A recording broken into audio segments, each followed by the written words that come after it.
visit to Daytona International Speedway for the first race of the 1996 season.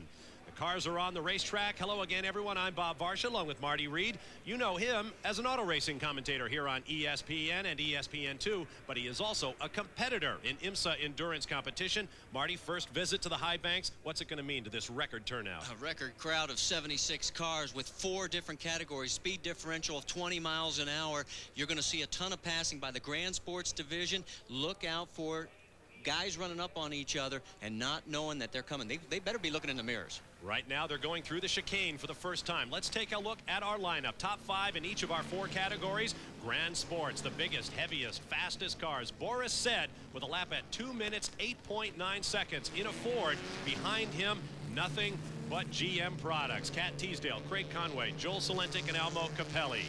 Then we take a look at sports, and Bob Henderson leads the way. Robbie Buell, he should be familiar to a lot of people. And John Goddard, Chris Wilson, Mel Shaw rounding out the top 5 there. In the touring category, Linda Popes will be driving with her husband Randy. Terry Earwood will be the second quickest car in class. We expect the race to be between those 2 teams as you look at the rest of the top 5. And then in compact, it'll be David Alheim, Peter Tonelli, Forrest Granlund. Now, he was the 2-time defending champion in the sports division. He's running in the compact. More on him a little bit later. Mark Jones, the brother of Max Jones, and we're ready to go racing.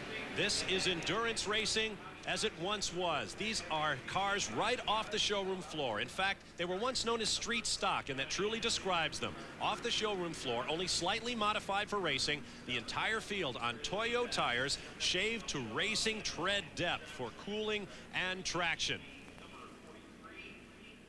And now they await the first green flag of the 1996 season. On the hallowed tri-oval at Daytona International Speedway, we have a green flag, and our pole sitter, Boris Said, leads away in a Ford Mustang. First test of the brakes. Turn 1, extremely hard on the brakes in these cars. They're very heavy, well over 3,000 pounds. This field of 76 is a record turnout for a first event of the season in all forms of motorsport. 76 cars strong. Each car will be required to make a driver change, but not all of the cars will require extra fuel, Marty. Craig Conway trying to reel in Boris. Now, Boris, with his Trans Am experience, he will literally cut corners. In fact, first time we see him come over the bus stop chicane, I bet you he takes it off course. I mean, it looked like he's going to be dirt tracking it.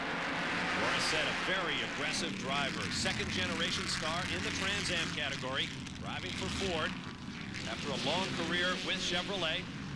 And we expect close racing throughout the day, as you see. Some desperate lines around the outside on the infield portion of this 3.56-mile circuit that includes not only the high banks of the NASCAR Tri-Oval, but also the infield section you see the field on right now.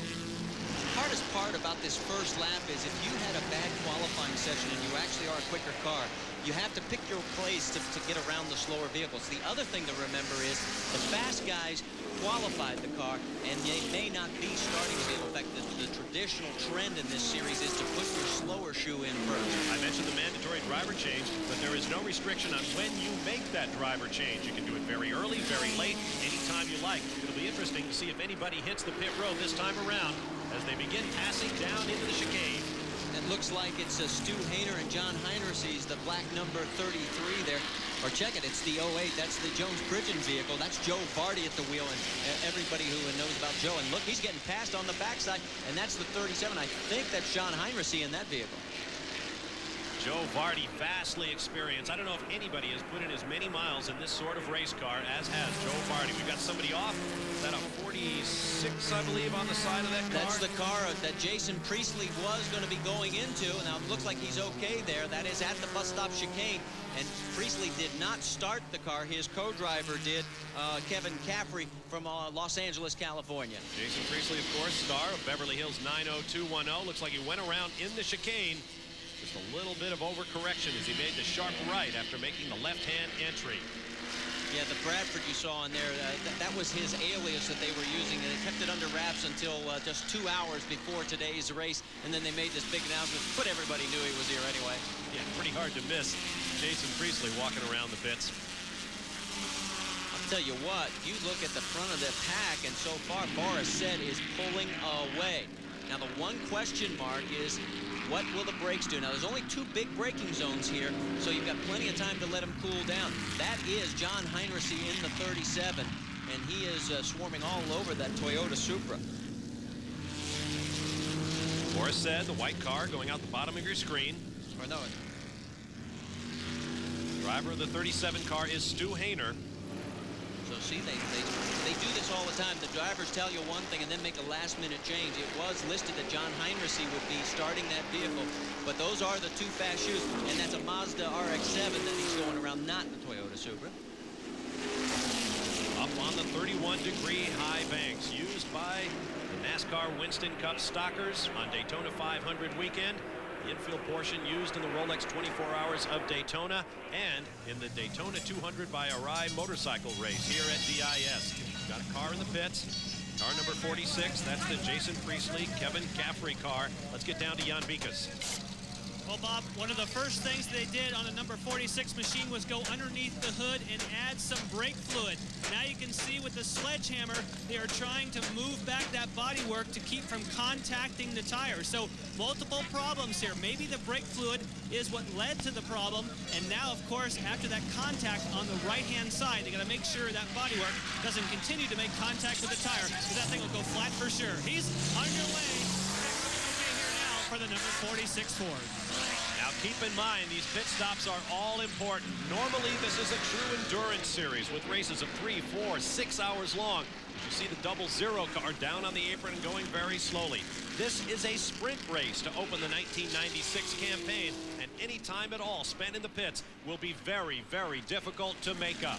The race is going forward at a furious pace, led by Boris Said. We'll be back to Daytona in a moment.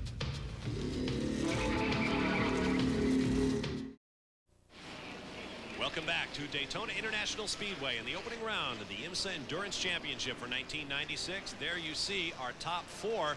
Boris Said has been rocketing away from this field at a 1 second a lap clip. Meanwhile, behind him, things got fast and a little hairy, Marty. Well, this is what happens. You've got a combination of first-time drivers that are stepping into this series mixed in with the experienced guys, and you saw one of them going off. This is in the experience class, I guarantee you. Stu Hainer going up against the number 1 of Kat Teasdale, and that's a pass for 4th. And on the high side, Hainer, a lot more experience than Kat. She won twice, though, last year. Way up high on the banking and then on to the backstretch. Now, here's the reason for our yellow flag. Moments ago, Tony Kester put his BMW up on its side. He was okay. They actually righted the car, and it looked none the worse for wear. Meanwhile, in the pits, the mandatory driver changes began to take place. Yeah, and what happens here is that because it's a 90-minute race, which is the shortest, the driver, if you don't want to score points, all you have to do is go for 4 laps, a minimum, and then you can make your driver change. Then here's the surprising thing to me. They were able to get Tony Kester's BMW back on all 4s, and he did drive away. And I should correct myself. Official word it was not Tony Kester in that car, but his partner, Hartmut Hesseker from Munich, Germany. And now the leaders in the sports class, the BMW 325 IS. Robbie Buell started it.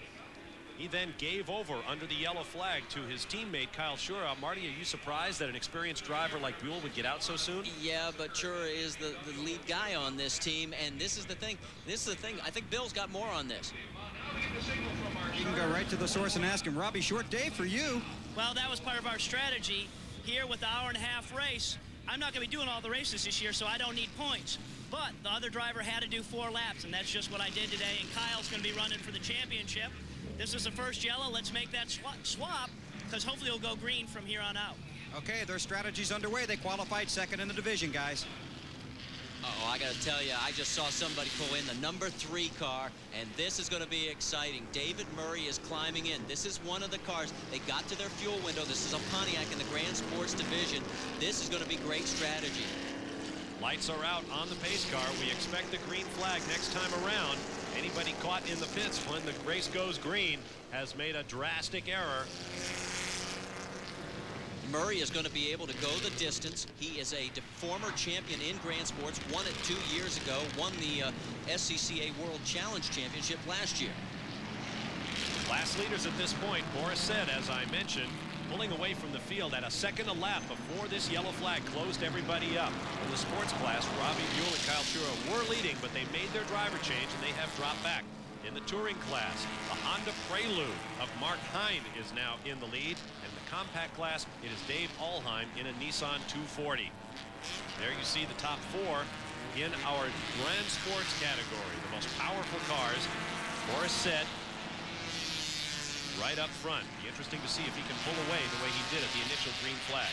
I'll tell you the thing that is going to be absolutely the most spectacular thing is if we are going to have to keep an eye on David Murray at the very back of the pack in the number 3 Grand Sports Pontiac, because he has been cut through this pack like grease. He is fun to watch. I'll tell you what, the only time I don't like watching is when I was competing against him. And they have taken the green flag. They don't wait for the start-finish line. They've taken it on the infield, and look at Boris said in that white Ford Mustang Cobra begin to draw away once again. Boris was picking up a second a lap just before the yellow came out. And the only question is, are you burning up the brakes at that point a little bit too early? But he had plenty of time to let him cool back down. Looks like we're going to get a pass going on there. Back for about 5th position. Drafting out on the back stretch, just like Bill Elliott and Dale Earnhardt here at Daytona. Meanwhile, 2 wide on the high bank. Somebody going to make it 3 coming up in that Porsche up high? You bet. I'll tell you what, in this class, in this division, you will see people pass any place on the racetrack, even if it means taking a wheel or 2 off. Here's the heavy braking, and then the sharp left-hand turn. You have to get this chicane lined up properly, or you'll lose all kinds of time. And as we've already seen in that race, you will go over that FIA curving and find yourself out of the weeds if they're not very careful. That 31 car that we're looking at there, that is Terry Earwood and John Green, and those are team cars, so those guys trying to set up a little bit of a draft. You know, I'm a little surprised, Martin, we haven't seen more of that, guys running nose to tail as teammates. Well, again, it may be the fact that they may not have all their fast guys in the car, and there is Stu Hayner in the number 37. That's 3rd, 4th, and 5th. Down the inside, the 05 Mustang looking to pick up a position. 2-car, whoa, using all of the track and then some to try to stay on his door handle. That's Craig Conway. Boy, he made the pass stick, too. I can't believe he made that stick on the outside there. Because all it would have taken was a little nudge, and he would have been gone. Joe Salentek in the white 05 Mustang. He's going to come down the inside now, try to take the position back. He's got slower traffic in front of him. Salentek is a clean racer, though. I've never seen Joe, and all the times I've seen him race, he's never taken anybody out. On this long, long racetrack, even under a long stretch of green, it would take a while before the quick Grand Sports cars would be able to come around and do any lapping of the cars at the tail end of this field. Daytona International Speedway, in its combined oval and road race configuration, is an enormous place and a terrific place to go racing. Well, they're telling us that the 5-car right now is being driven by Pat Sessions. If that's Pat in the car, this is the best drive I've ever seen him make. No offense against Pat, but, I mean, he does not have all the experience of some of these guys that he is dicing with right now. Sessions sharing that car. Another multi-car team. Whoa, we've got a lot of dirt and a lot of slipping and sliding going on out there. Now, what residue of that dust is going to make that corner slippery until it gets blown off. One of the driver changes made early on involved Linda Popst, who got out of her sports car, handed over to husband Randy. Let's go down and meet her now with Bill Weber. And her husband is a 2-time champion in this division. You're sacrificing points by doing this because you are running the whole circuit. Yes, I am. Randy is going for the championship, and I would like to go for the championship too, but this is his career, and I do it mostly for fun, and it's just the honor and the glory to be driving with him. But we knew that we have to go at least 4 laps. You have to go 35 minutes to get points, but the 4 laps was important because the yellow came out right after that, and the best time to come in is when it's under yellow. So this is the best time to come in. He's a little faster, so we want to go go for it and win. Okay, all you married guys, there's the wife sacrificing for the husband. See if the strategy pays off here today. And don't let her kid you. Randy's one of the first guys to tell you she's a pretty fast young lady. No question about it. A tip of the hat to her for the sportsmanship. This is a battle for the lead. Meanwhile, watch what happens coming into the chicane when you get it just the slightest bit wrong with all kinds of people behind you. Often on the racetrack, on the inside. Ooh, that could have been really messy. That is all four wheels off on that, and I think that was the 31 car. So those guys were trying to run in a freight train there, and somebody broke up the train. And that is a battle for the lead in the touring car category, dominated in seasons past by these Honda Preludes with the VTEC engine. The number 99 with the Honda Accord, that's I think Jason Potter, no, Peter Kleinbing in there. Up front, there is your overall race leader, Boris Said, continuing to have things his own way. Look at the interval back to the Grand Sports cars chasing him. Back there at about a battle for sixth or so. It is a Ford Mustang Cobra up against a Mazda RX-7. That's John Kohler in the 47 Mustang. He is the car owner of the team car that Jason Priestley is driving. I saw something fly off the number 47 car, but it might have just been debris kicked up in the air. There seems to be a bit of a hole right on the apex of that sharp right-hander entering the chicane. And they're going to have to be very careful of that. Meanwhile, look at the daylight between Boris Said and the field. Oh, Murray has got a flat right rear. He was working his way up brilliantly through the pack, and that is going to spell doom because by the time he nurses it around, they will be a lap down. And once again, this is a sprint format race. No time can be lost in the pits whatsoever, much less the time David Murray will lose on the racetrack. Let's watch here at the top of your picture. It'll be the left side of the car as he comes towards you. Second car line in your picture right now. And there it is, right rear. Well, I'll tell you what, it's shredded. Tire engineers call that severe delamination, and no one would agree more than David Murray. We'll be back for more in a moment. Welcome back to Daytona International Speedway in the IMSA Endurance Championship Round 1 for 1996. Bob Varsh along with Marty Reed in the booth. Bill Weber and Jan Bikas are in the pit lane. There are the overall leaders and leaders in the Grand Sports class. Boris Said, whose first pit stop and the driver change to Sean Hendricks is quickly approaching, followed by the Heinrichs-Hainer machine.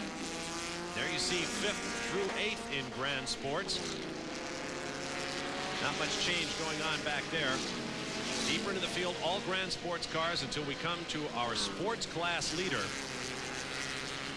Now here is Boris Said to the right of the dotted line on the pit entrance, preparing to hand off to last year's IMSA Supercar champion, Sean Hendricks. Let's get down to the pit lane. Our leader, Boris Said, has come to a stop, and believe me, he got on the brakes at the absolute last moment. Now, you may be wondering, why are they here at just over the 30-minute mark? The reason is neither of these two drivers, Boris Said or Sean Hendricks, they could care less about points. They knew that the points runners could not come in until the 35-minute window, so they've decided to pit just prior to that, so if they hit a yellow flag later on, they'll have the track position they need. Wow, quick stop for them. They're waiting for the last little bit of fuel over on the other side. This car will only go 1 hour and 10 minutes on a fuel load. They've gone about 30. They should be fine. He's underway. He's out of here. Our leader, which is no longer the leader, but might be if we hit a yellow. Sounds like a pretty bulletproof strategy thus far, and you might have noticed it was hard to see there, but the fuel is put into these cars not through one of those quick change valves that we often see, but through the standard door opening on the side of the car. Boris is out. Here's Jan. Now, Boris, you told us that this strategy was going to be, we're going to move here because we have another team car going to occupy this pit space. That's very wise to get out of the way, but the reasoning is you want track position in case you hit a yellow flag. Yeah, I mean, we figure, the pit stop's everything here, and car's running great. Sean's just as fast as I am, so we figure we try to take advantage of it and come in before anybody else so we can be in front.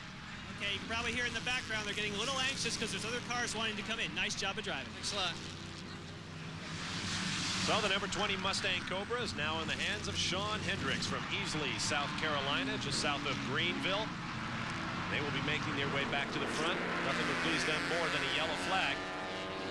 Meanwhile, Meanwhile, the racing continues through the chicane, getting very dirty out there. Keep in mind, these are showroom cars. No fancy suspensions, no extra shock controls for bump and roll and so forth. This is as close to a street car on the racetrack as you can find. Now look at that faster ground sports car maneuvering through traffic on the high banks. And that's always the problem that you have in these races where you have 4 different classes going after each other. Once you get into the lapping, you're always passing somebody if you're in one of these grand sports vehicles, and you've got to stay alert. And that was an example of how not to do it. The faster cars are supposed to be passing on the high side. But that driver decided there wasn't enough room up there and dove down underneath the traffic. That is a risky move. Infield oval, cars getting right out to and over the curbing on the left. And there's the new leader, Stu Hainer, as he takes over the point position because of Boris Said making the driver change with Sean Hendricks. And it'll be interesting to see now how long they'll try and stretch this fuel load, because Hainer will be able to go about an hour 15 minutes total, maybe an hour 20. Now here's Jason Priestley getting into the 46 car. Remember that it was Caffrey that spun it a little bit earlier. They are a lap down, so they might as well go ahead and get Jason into this. And he told me before the start of the race, he said, look, this is my first race. All I want to do is finish, but before the season's out, our goal is to always be in the top 5 or on the podium and to at least win one. Now, Jason Priestley is not without high-speed experience, but he spent most of his early years as a professional racer, well, actually as an amateur racer, in rally competition in the Sports Car Club of America Series. So Priestley is not unused to a high-performance car at speed. To the best of my knowledge, this is one of his earliest efforts in a circuit race on pavement, and certainly his first visit to the high banks of Daytona. It should be an eye-opener for him. Here comes our overall race leader and leader in the Grand Sports class. Well, I tell you what, Stu Hainer is so smooth with a car. He and John Heinrich almost interchangeable. These guys have raced together for several years. For Joe Aquilani's American Racers, and he has done an excellent job here. They will be ready, and I guarantee you this will be one of the best pit stops that you'll see. If they catch the yellow just right, then it'll be a real shootout to see what happens with Hendricks. If in fact there is a yellow at all. Of course, I'm the one who said it would take a while before the leaders caught the slower cars. We are lapping now, and our race leader is in the pits for the pit stop Marty talked about. Now keep in mind that the 20 car, the early race leader right up there at the right of your screen, is on the backstretch approaching the chicane. Let's see if he gets around before this pit stop is finished. The 05 is also in. Let's get down to Bill Weber. Well, these guys are running for the championship, not just to win this race, so they had to hang out there longer than Boris Said and company. Stu Hainer is out 10th in points last year. This is a well-run team, a big part of Pontiac winning the championship in the Grand Sports division for the manufacturers last year. John Heinrich has climbed in. He tests Corvettes for a living. He jokes about it. He said, my job is to wreck Corvettes on the test track, so he's got the world's second greatest job, of course, next to pit announcing. But Heinrich, he's in. The net is up. They're putting enough fuel in so that Pontiac Firebird will make it to the end, watching for Said to come by on the front stretch. And Said has now passed Heinrich. He sits on pit road. The car now lowered. They continue to fill up the car. They have to tighten the gas cap just like you and I do at the service station. And Heinrich, he's away. But he's chasing Boris Said and company with after the driver change made in that car. That's right. It is Sean Hendricks who has relieved Boris Said in the number 20, now race leading Ford Mustang. As you see John Heinrich coming out. And you mentioned it, Marty, while we were there, the third place car in class, the 05 Ford, being shared by Joe Salentic and Formula One emigre Alex Caffey. You remember that name from the heydays of the Arrows team under Jackie Oliver? He is now in the car for his first tour of Daytona International Speedway. Let's get more from Jan Bikas. Well, to give you a quick update on the pit stop on the 05 machine, what happened was Joe Salentic came in, missed the pits, slid right past it. The crew had to run out, had to push the car back, and as you mentioned, Alex Caffey got in the machine, but they lost a tremendous amount of time here in the pit lane, him sliding right past the marks. Let's go up to Bill Weber. Stu Hainer chasing Boris Said, and then Sean Hendricks. They're fast. Can John catch them? Yeah, I didn't actually think we'd get up with that Mustang, but we got up there, and then when we got behind him in some traffic, he decided to pit, which I think he pitted just a little bit early because of the caution, but we never know. We decided at 35 minutes we were going to pit, because of the caution, we extended it to about 40 minutes, and I think we made the right decision. We'll see what happens in an hour and a half. You guys are running for the championship, too. You both needed points today. Absolutely. John and I both needed points. We had to make sure we're in the car a certain amount of time, and we did that. Stu Hainer, guys. Boy, if you ever doubted that these drivers are serious racers, I think you saw it right there as Stu Hainer described what it is like to be out there on the racetrack. Whoops, now we've got problems. The 47, we've been watching him in and out of traffic all day, locking up the rear going in. Overcooked his line a little bit, Marty. John Kohler a little bit hot on the tires there, and that won't do him any good if you get a good flat spot on him. But he is working his way through the traffic. The thing that's really interesting to me about this is the strategy here. The Hainer-Heinrichs team decided we can't afford to wait because we might as well make the change now, match the leader, and then let's go race him. This is first and second in category. Car number 70. Sylvain Tremblay of Pompano Beach, Florida, and Bob Towery out of Memphis, Tennessee. But they have yet to make their pit stop, I believe. And everything will change when they do. We'll be back for more endurance action from DIS.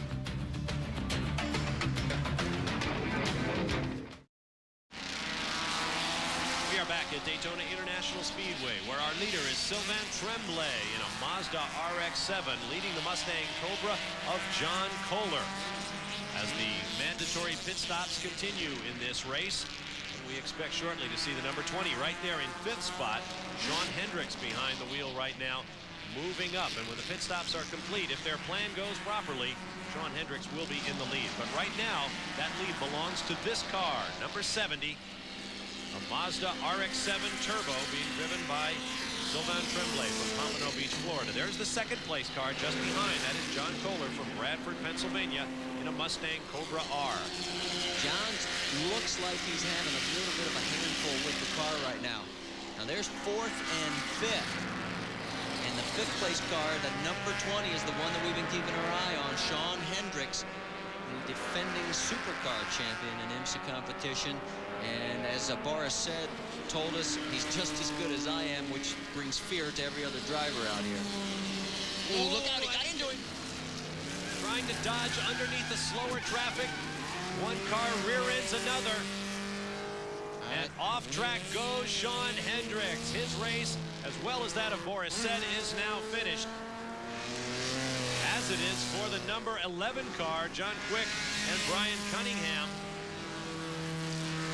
trying to dodge underneath. Our third place car is now in the pits for the driver change. This is the number 5 car. It's Don Knowles getting out and Rod Walton getting in. We originally had Pat Sessions in that car, but we found out it was Don Knowles. And Don, a very experienced road racer. And they have an opportunity to hold that position or perhaps move up as the pit stops continue. Let's take another look at what happened. Watch the red car as the two Mustangs come up from behind. The red car moves to the right. One Mustang goes underneath.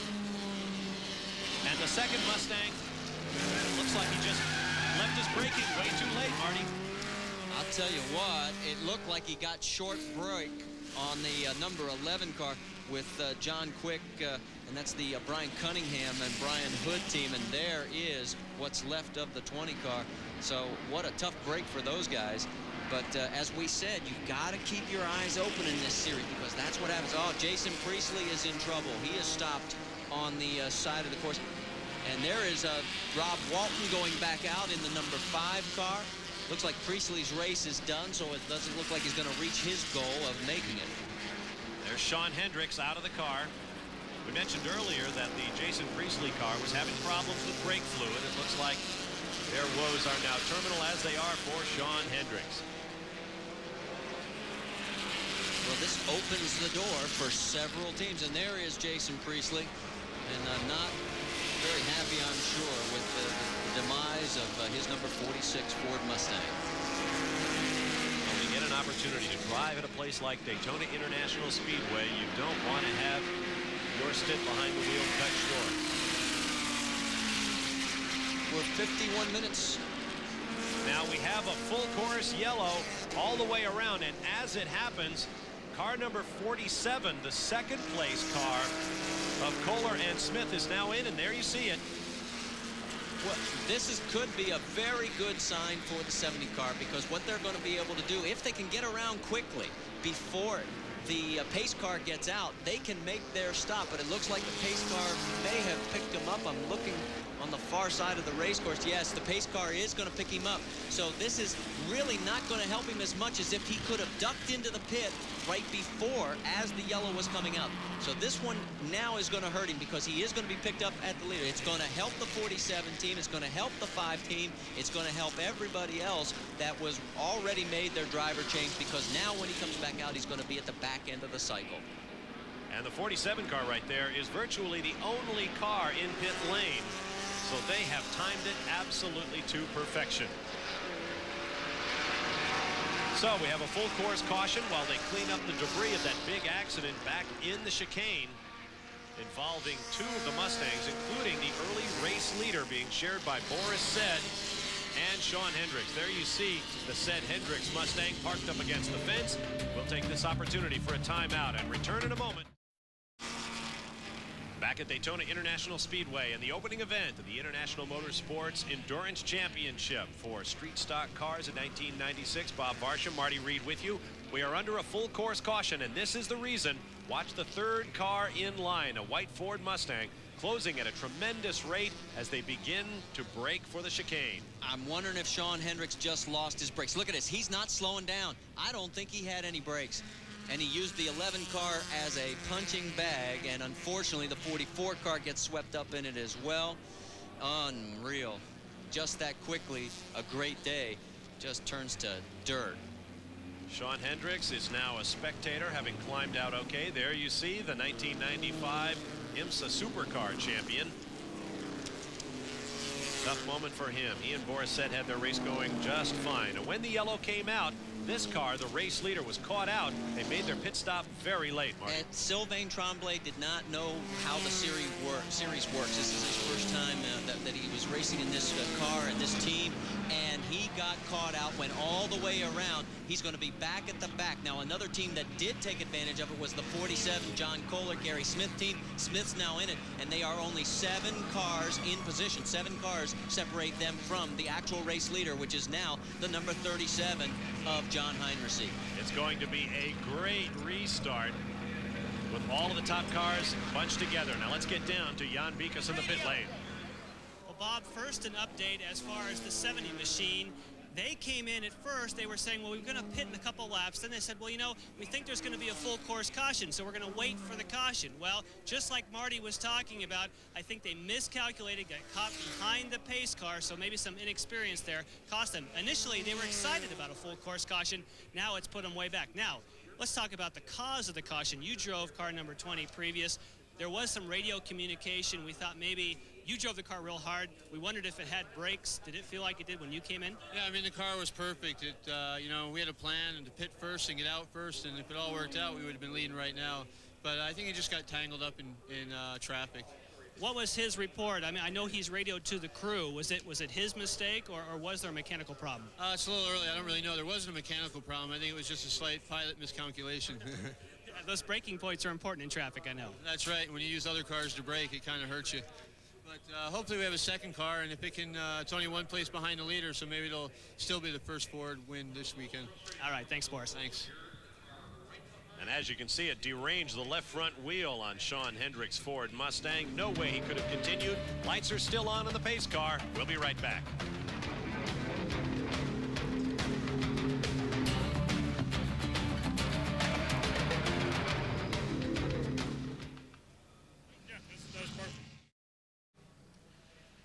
Back at Daytona, we are moments from turning the field loose for a dash of the checkered flag. There you see the top 4 in Grand Sports. They are nose to tail on the racetrack, and it should be great fun to watch them go. 5th through 8, all Grand Sports cars. As you take a look down through the field, the leader in our sports class, Eric Van Cleef and Bob Henderson in their Toyota Supra. In the compact class, David Daugherty and David Allheim. And there's 13th place. We talked about how costly that pit stop was for Tremblay and Towery. They are back in 13th. And our touring class leaders, Randy and Linda Popes, in their Honda Prelude. Safety car will come off shortly. We will turn them loose and watch these top 5 cars. Here we go. keep an eye on that red one, the number 2, Doug Goat. He's going to try and take Zabinski as fast as he can. Off the infield, the change, and it's a fairly harsh one, up onto the NASCAR banking. 31 degrees steep. Zabinski did a nice job in 3rd place on the restart. He's got Doug Goat right on his right side. Here comes Goat.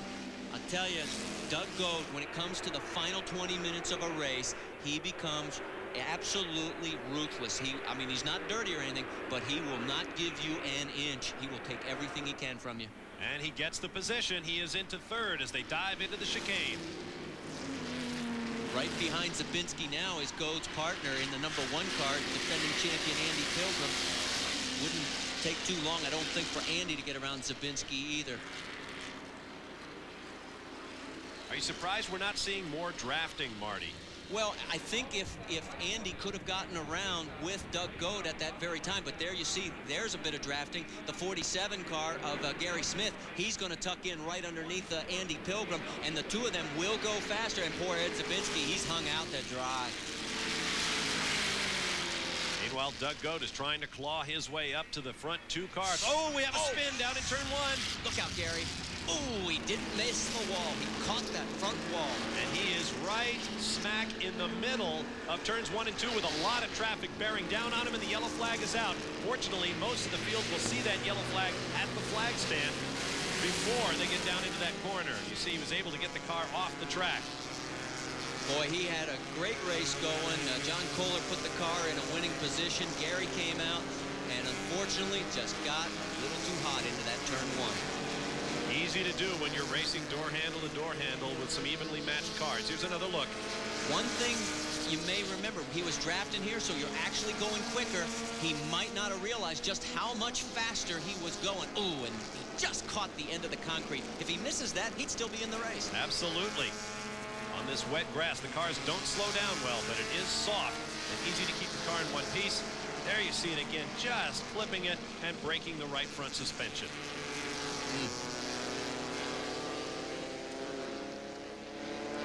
One more time.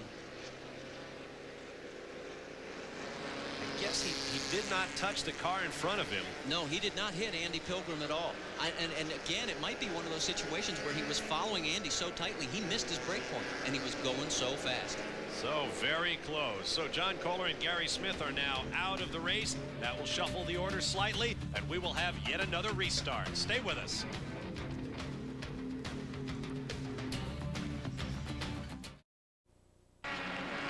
Back at Daytona International Speedway, there is John Kohler. We may have made a misidentification of the driver of the number 47 car who spun off and clipped the end of the pit wall, ending his day. Here's another look, Marty. Yeah, he told me before the race he was going to start the car, but obviously they made a last-minute change. It was Gary first, and here's John. And boy, he was just tucked up underneath Andy Pilgrim so nicely, but I think he missed his braking point. And he just got in too hot and unfortunately tagging that inside wall. Otherwise, he'd have spun across the track. He would have been fine. He'd have lost a couple of positions, but at least he'd still be out there. As you see from the tracks in the grass, other men have done so before him. That is how John Kohler's race ended. That also gives you an idea of the speed these cars enter turn 1 with. I would guess well in excess of 100 miles an hour. John's explaining it to one of the safety crew, saying, man, I feel awful. Indeed I did. It went around before I could get a handle on it. We'll have another timeout, wait for the lights to go out on the safety car, and go back to racing.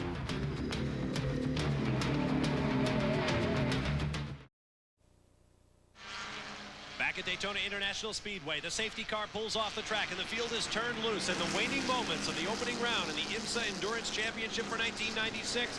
Watch the front cars. Bit of a slip there. The red car is Doug Goat. He'll have a shot at second place. Goat, did you see how he trail braked through the last corner, came off of, now he's got the underneath line. I think he may be able to take the position. Unfortunately, teammate Andy Pilgrim was not able to tuck up underneath him. Boy, this is great horsepower battle down the back straightaway. Caffey in the Ford, and then the Pontiac on the inside. Uh-oh, something's got to give here. Alex Caffey in that white 05 Mustang has never been in a situation like this, driving a street stock endurance car at Daytona International Speedway. Sure, he's got Formula One experience, but he also has Doug Goat in front of him. And now Gode's going to set his sights, if he can, on John Heinrichs. Look at the lead that Heinrichs has pulled out. Whoops, we've got action in the chicane. A spinner, fortunately, off the racetrack.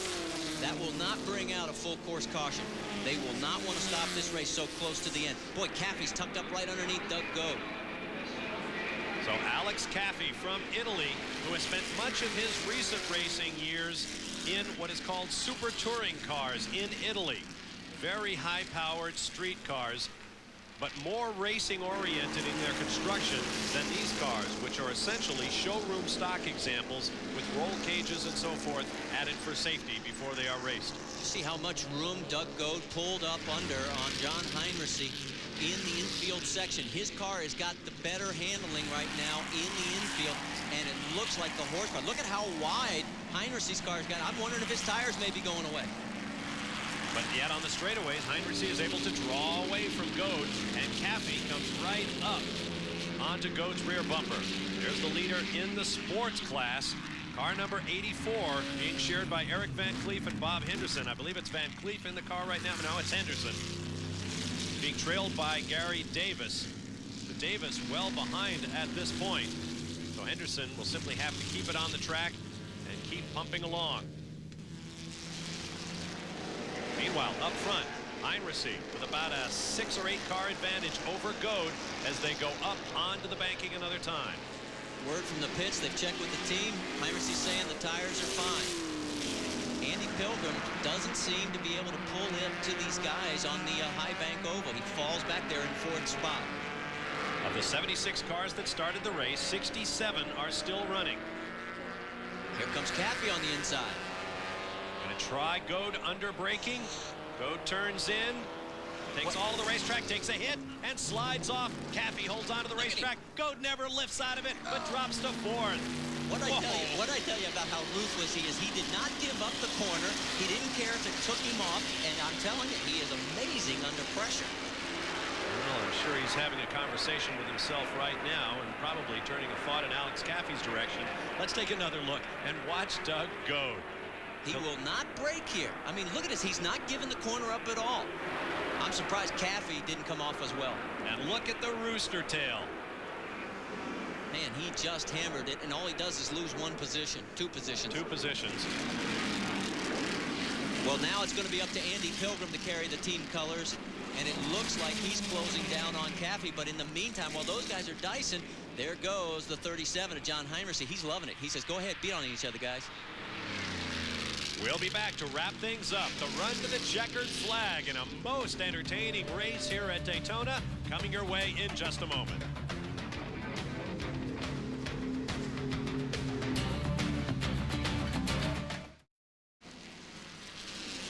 Back at Daytona International Speedway, 1 lap remaining in this opening round of the IMSA Endurance Championship for 1996. There you see the Ford Mustang Battalion Alex Caffey running in second place, and there is the race leader. There's Randy Popes. He is the leader in the touring category. Remember, there's 4 divisions out here, and that is the battle for the lead. There's Joe Nonamaker right on his back bumper. Around they go in the infield one last time. There is a gap ahead of them, so no problem with traffic at this point. Nonamaker looks down the outside. Randy's got the defensive line there. Normally he would be further out. On to Prelude against Mazda.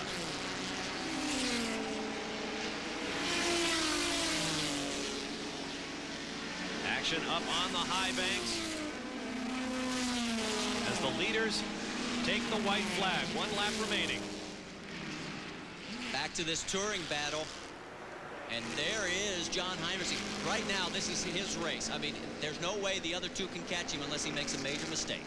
I'll tell you what, Alex Caffey is not out of the woods. He has got company on this final lap. Meanwhile, Doug Gode, who had that dramatic drop from second place to fourth when he collided with Alex Caffey in the chicane and went off the racetrack. I was impressed with the way Caffey managed to hold on to it as well. I mean, 2 good pieces of driving by both these guys. I don't know. I don't think Andy's got the horses to catch Caffey. It wouldn't appear so. Cappy draws away on the straightaway. Those Mustang Cobra R's very quick in a straight line. Well, right now, Caffey is the Ford sandwich in a Pontiac bread deal. I mean, they are on either end of him. And right now, Heinrichs in control. There you see the red car. That's Doug Goad back in fourth spot. He has no chance of getting back into it.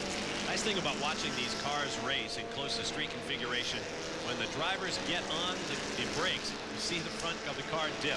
Make no mistake about where they're getting on the binders. Here we come.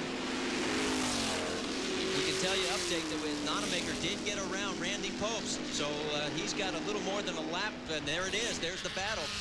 They are on the infield portion down into the hairpin. Oh, he lights up the right rear. Now we're told that it is Pate that is in 41 and not Joe Nonamaker. So Bill Pate from Lafayette, Indiana. Take a look at the pass. Well, this is on the tri-oval, heading down towards turn number 1. And he goes to the outside. Interesting move, and he was able to get around cleanly before he even gets to the start-finish line. Good example of the use of drafting, and we haven't seen a lot of that. Most of the drivers relying on horsepower rather than the aerodynamic effect of getting behind another car and the two cars together going faster than one car can alone. There you see the lead for John Heinrichs over Alex Caffey as he comes down to take the checkered flag and win the Grand Sports Division and the overall title in the IMSA Endurance Championship here at Daytona. And we've had a repass in the touring class. Randy Popes is back around Pate in a bid for the victory in class. Here's a look at our top 4 in Grand Sports now that they have finished. John Heinrichs, Alex Caffey over Andy Pilgrim and Doug Goad. But the pivotal moment of this race happened much earlier. The third car in line, Sean Hendricks, having taken over from Boris Said, the race leaders making their way back up the grid, overcooked the corner, collided with the car ahead of him, and that was the end of the day for the Said Hendricks team. Let's get down to Victory Lane now and Bill Weber. Thanks, Bob. In Victory Lane with John Heinrichs and Stu Hainer. John, congratulations. You guys had a disappointing season last year. I know this is a great way to start 96. Yeah, it sure is. We came here to the test. Joe came down and committed to doing the test and had all the cars ready for a test, and the crew was here, and we were all pumped up. Did good at the test. Stu did a fantastic job with the car starting out and left me with a good car, and all I had to do was drive. Everything worked just like we planned. Well, Stu Hainer started it, but John Heinrichs brought it home. The two guys in Victory Lane down here. Bob Varsha? All right, thanks, Bill. Congratulations indeed to Stu Hainer and John Heinrichs taking victory overall and in the Grand Sports class after a race full of dramatic turns of events and restarts. In the sports category, Eric Van Cleef and Bob Henderson come home first in their Toyota Supra with another close battle to the flag. An interesting situation in the touring class where Bill Pate and John Nonamaker won in their Mazda while Randy Pope slipped to third on the final lap of the race. And our winners in the compact class, the Nissan 240 SX of David Daugherty and David Alheim. That's the story from Daytona International Speedway. I'm Bob Varsha for Bill Weber, Marty Reed, and Jan Vikas. So long, everyone.